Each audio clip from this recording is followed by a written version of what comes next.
Okay, so as the title suggests, this video is going to be all about female fat loss. Okay, so firstly, any females watching this video, I'm sure you're going to agree with me when I say it's very difficult to lose fat, because being a female, it's actually more difficult to lose fat than it is being a male. So one reason for this is typically a woman stores less muscle mass than a man.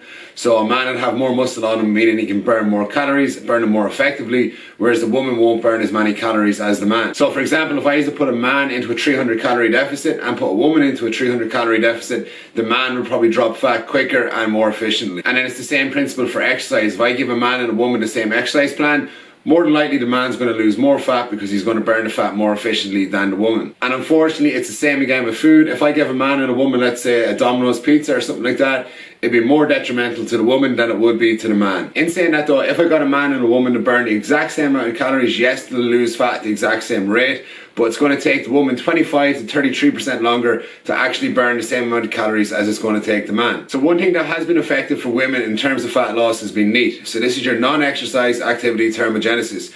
Basically your day-to-day activities, walking around, fidgeting, doing whatever, just calories burnt off from not doing exercise.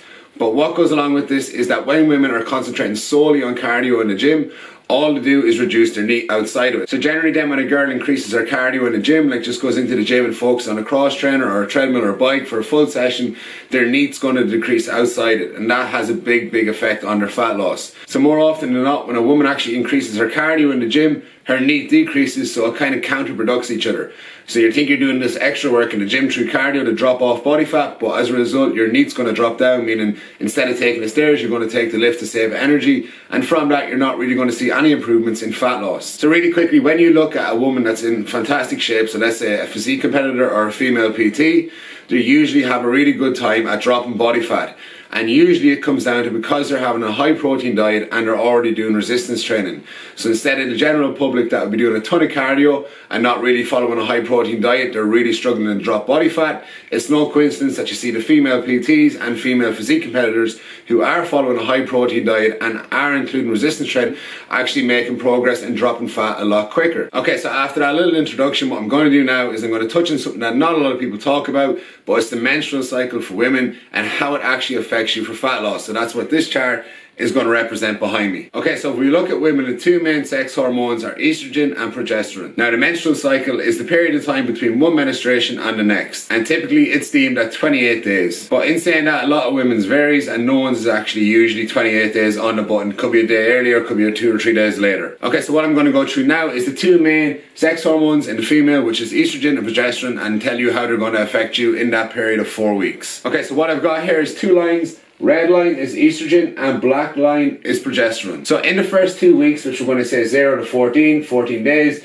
estrogen is the dominant hormone. And in the modern day, estrogen gets a really bad rap. So what we now know about estrogen is it decreases appetite, it improves insulin sensitivity, and it also helps with muscle soreness. So as an actual fact, it's actually one of the better hormones in the body. What I've put in the black line is progesterone. And as you can see, in the second half of the cycle, progesterone becomes the more dominant hormone. And out of the two hormones, this is probably the worst of the two. During this stage of your cycle, your metabolic rate is going to increase and you're going to require maybe somewhere from 200 to 300 additional calories a day. But however, in actual fact, women generally go up and eat 500 calories more in this period. And in this stage too, you'll also become slightly insulin resistant, meaning you're not really going to handle carbohydrates that well. And especially if you compare it to the first half of the 4 weeks. So as you can see, throughout that whole cycle, you're going to experience a lot of different things going on, and typically in this stage, the last 2 weeks, you're going to start to crave the biscuits and more sugary stuff. So quick side note for any lads watching this video, this is a time to appreciate being a man and the fact that we're just straight the whole way.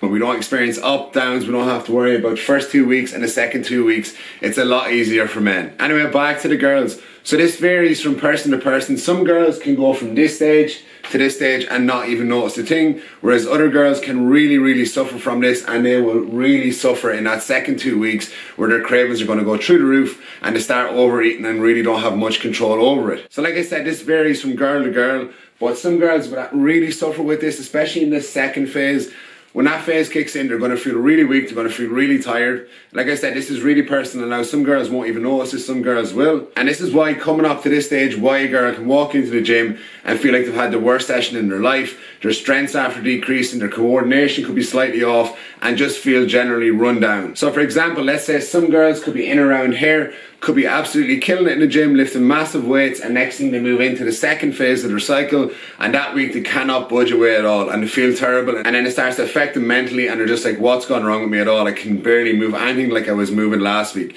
So that's why I think it's really important for girls to understand that it is going to change, and it can be worthwhile tracking this yourself to see whereabouts you are in your cycle, and then you can predict it. So say if you know you're coming into this stage and you're not going to be feeling great, you're not going to be feeling strong, might be a good time to hit the machines and go a high volume work instead of looking at lifting heavy weights. So that's why it might make sense for you to do most of your really hard training in them first 2 weeks, and then slightly taper off with some easier lifting in the second 2 weeks, so you're not going to be putting yourself down when you can't lift as much in that stage. So that's why regards diet, it might be a good idea to start putting in a few extra carbohydrates in the first 2 weeks when you're actually able to work really hard.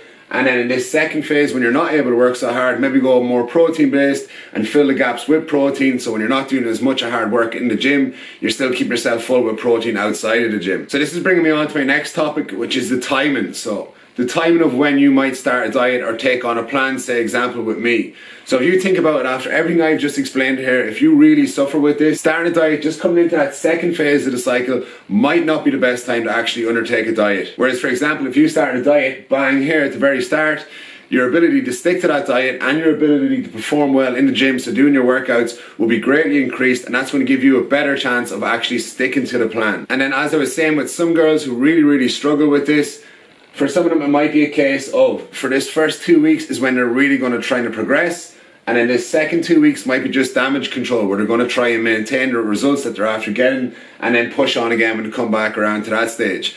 Like I said, this is going to vary a lot from girl to girl, but it's no harm for you to actually know what's going on and where you have your chance of making the most progress. So like I was saying, there's a lot of changes going on in your body, so this comes into place with measurements as well. So let's say somebody's weight, let's say a girl starts off in a plan here, she's dropping weight, brilliant, and next thing she goes into this latter phase where water retention starts to kick in, you're getting close to day 28.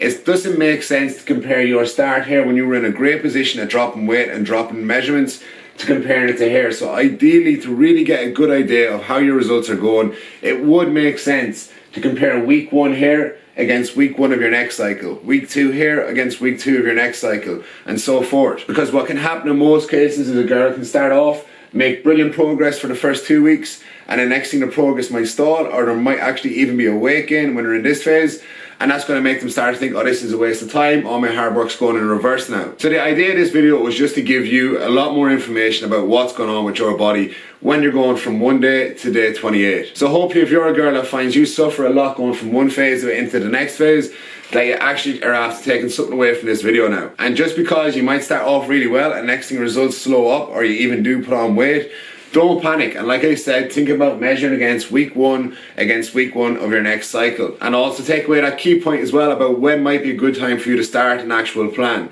So say for instance, if you really struggle at that stage in week 2, week 3, then maybe it's not going to be the best time to start a plan, and wait until week 1 of your next cycle to start going into it, when you can actually train correctly and your body's going to be able to handle food a lot better. So thanks very much for watching the video. I hope you found it informative and useful. If you think you got a friend that might enjoy watching this or might take something away from it, please feel free to tag them below and let me know if you want more videos like this.